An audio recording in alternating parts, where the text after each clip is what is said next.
semangat ya, langsung aja kita mulai belajar.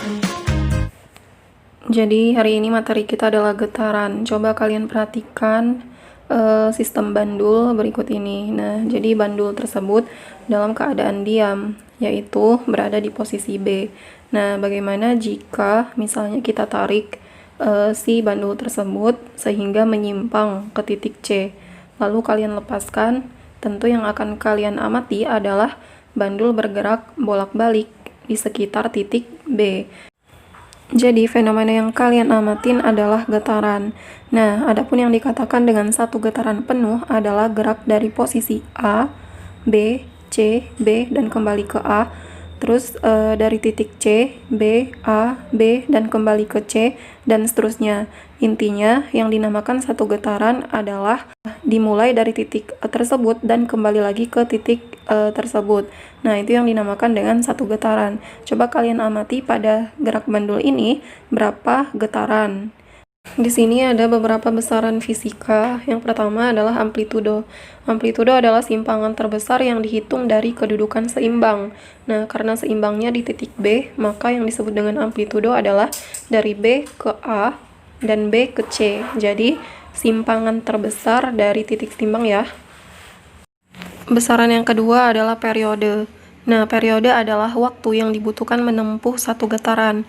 Simbolnya adalah T besar. Rumusnya, T sama dengan T dibagi dengan N, di mana T adalah periode, satuannya sekon, T kecil adalah waktu, satuannya sekon, dan N adalah banyak getaran. Besaran selanjutnya adalah frekuensi. Nah, frekuensi adalah jumlah getaran dalam satu sekon. Rumusnya, F sama dengan N dibagi dengan T, di mana F adalah frekuensi, satuannya Hertz, T adalah waktu, satuannya sekon, dan N adalah banyak getaran. Jadi, kita simpulkan, hubungan antara frekuensi dengan periode adalah bahwa frekuensi sama dengan 1 per periode, atau periode sama dengan 1 per frekuensi. Nah, karena rumusnya sama, tinggal dibalik aja, jadi hubungannya adalah berbanding terbalik antara frekuensi dengan periode. Contoh soal, dalam 2 menit terjadi 960 getaran pada suatu partikel. Nah, tentukan periode getaran, frekuensi getaran. Nah, jadi langsung aja kita tulis diketahuinya, yaitu jumlah getarannya 960, terus waktunya T kecil sama dengan 2 menit, kita ubah ke sekon jadi kali 60, maka hasilnya 120 sekon. Nah, kemudian yang ditanyakan adalah pertama, periode getaran. Rumus periode adalah T besar sama dengan T kecil dibagi dengan N. Waktunya adalah 120 dan banyak getarannya adalah 960. Jadi hasilnya periode sama dengan 0,125 sekon. Dan untuk yang B, yaitu frekuensi getarannya, rumusnya adalah F sama dengan N dibagi T, di mana N adalah 960 dan T adalah 120. Jadi hasilnya adalah frekuensi sama dengan 8 Hz. Besaran yang keempat adalah simpangan. Nah, jadi misalnya kita tinjau pada saat T sama dengan 2 sekon, di mana posisi bandul tersebut. Nah, belum tentu di titik A atau di titik C, ya enggak? Nah, jadi simpangan adalah jarak dari posisi setimbang. Jadi, persamaannya adalah Y sama dengan A sin theta, di mana theta adalah posisi sudut dan dapat kita nyatakan sebagai omega dikali T.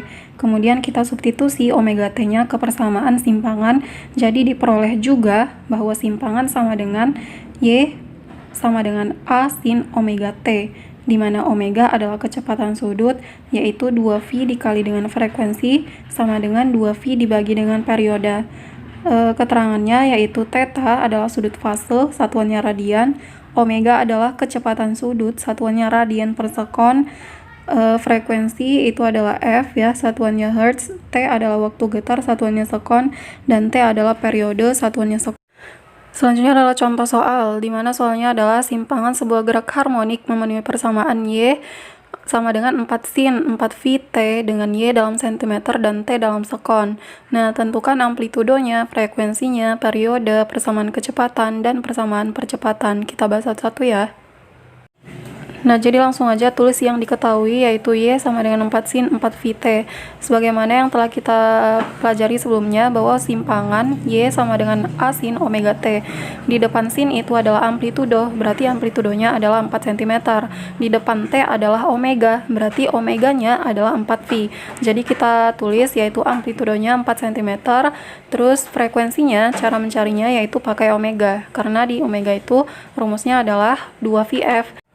Nah, jadi kalian langsung substitusi, tadi omeganya adalah 4V, maka 4V sama dengan 2V dikali F. 4V dibagi 2V sama dengan 2 ya, 2 Hz. Jadi frekuensinya ditemukan 2 Hz.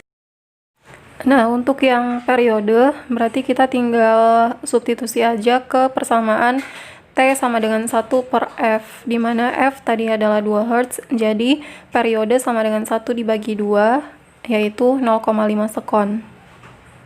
Nah, selanjutnya adalah kecepatan. Nah, untuk mencari kecepatan, kalian harus tahu dulu sebenarnya konsep diferensial atau turunan. Jadi, kecepatan adalah turunan simpangan terhadap waktu.